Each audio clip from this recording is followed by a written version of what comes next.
How do we beat procrastination? How do we stop putting things off? How do we get ourselves to do the things we know we should be doing? Let's talk about it because this is a really important topic that many of us struggle with. And I think you'll agree that we as humans are busier now than we've ever been during the entire span of recorded history. And yes, of course, we all love technology. And with all of its rapid advancement, you'd think that it should have made life easier for us, right? But hey, let's face it. What it has really done is made everyone flat out busier. With text messages and emails buzzing in our pockets, our constant availability for phone calls, and shiny new apps and social media on our phones, we become more distracted, more unfocused, more overwhelmed, stressed, and anxious than ever before. As if that wasn't enough, we also have a problem with too many choices, too many options, and despite our best efforts, we don't follow through on any of them. So what do we do about this? Well, I'll be the first to admit that I don't have it all figured out, as I'm a constant work in progress, and I face the same challenges we all do on a daily basis. But over the years, I got better and better at committing to the things that mattered to me and following through on them, and saying no to the things that didn't. And in this video, I'd like to share with you a few things that I've learned on my journey. And especially, I'd like to share with you 3 simple ideas that, if applied, will help you finally beat procrastination, get things done, and transform your life in the process. So the first idea that I'd like to talk to you about is to find enough reasons. My mentor Jim Rohn would say that reasons come first, answers come second. But what did he mean by that? Well, you see, so many times I hear people blame their laziness, or their lack of time, or their lack of discipline for not following through on what they've set out for themselves. And while I do understand their reasoning, I also want to suggest that the problem isn't their lack of discipline, or their lack of time, or their laziness. The real problem is that they don't care about this thing enough to get it done. You need to have enough reasons to succeed at this challenge. You need to find something that matters to you more than your excuses. So let me give you an example. Imagine that I have a 10-inch wide, 30-foot long plank that I put on the ground in front of you. And I tell you, look, if you walk the entire length of the plank, I give you $50. Would you do it? Of course, it's an easy task. It's an easy $50, right? Now what if I took that same plank and I put it between 2 huge skyscrapers? Would you still do it?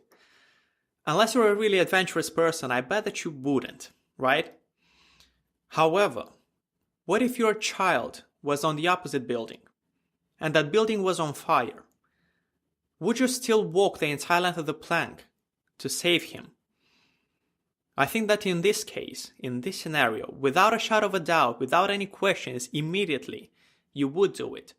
With or without the $50, right? So let's analyze what happened there, what changed in that set of events. The circumstances were the same. The risks and the dangers involved were the same. What changed? Your reasons, your motive for wanting to do it changed. In other words, you need to find reasons that are bigger than your excuses. In fact, I want you to write this down. If it's important enough for you, you will find a way or you will make a way. If it's not, you'll always find an excuse. Period. So look, I'm sure you've heard about willpower, right? But when it comes down to overcoming procrastination, your why power is your most powerful weapon. Why do you want to change that bad habit?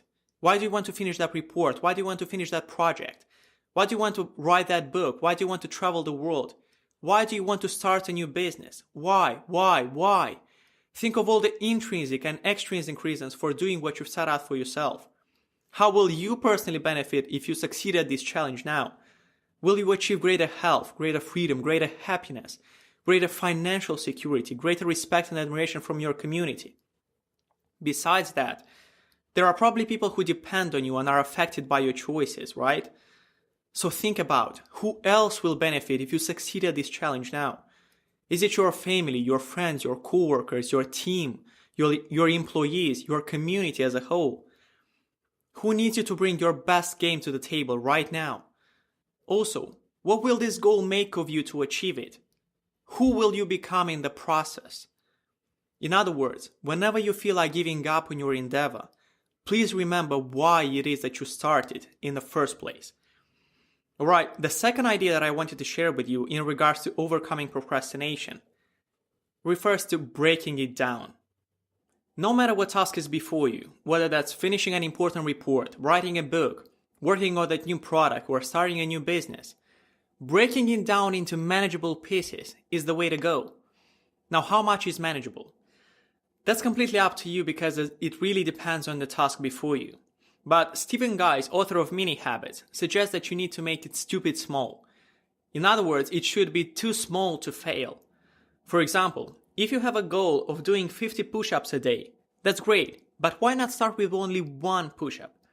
If you want to work out for 30 minutes every day, why not start with only 5 minutes? Come on, we all can do it, right?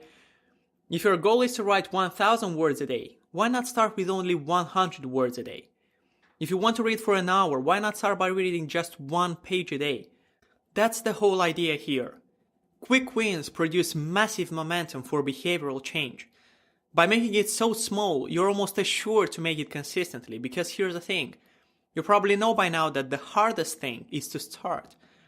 But you also know that once you start, it is easier to keep the momentum going, right? That's Newton's first law. A body at rest tends to stay at rest, and a body in motion tends to stay in motion, unless acted upon with an outside force. The beautiful thing about making it stupid small is that it makes it incredibly easy to go from rest to motion. By using this simple approach, you can literally set yourself up to win.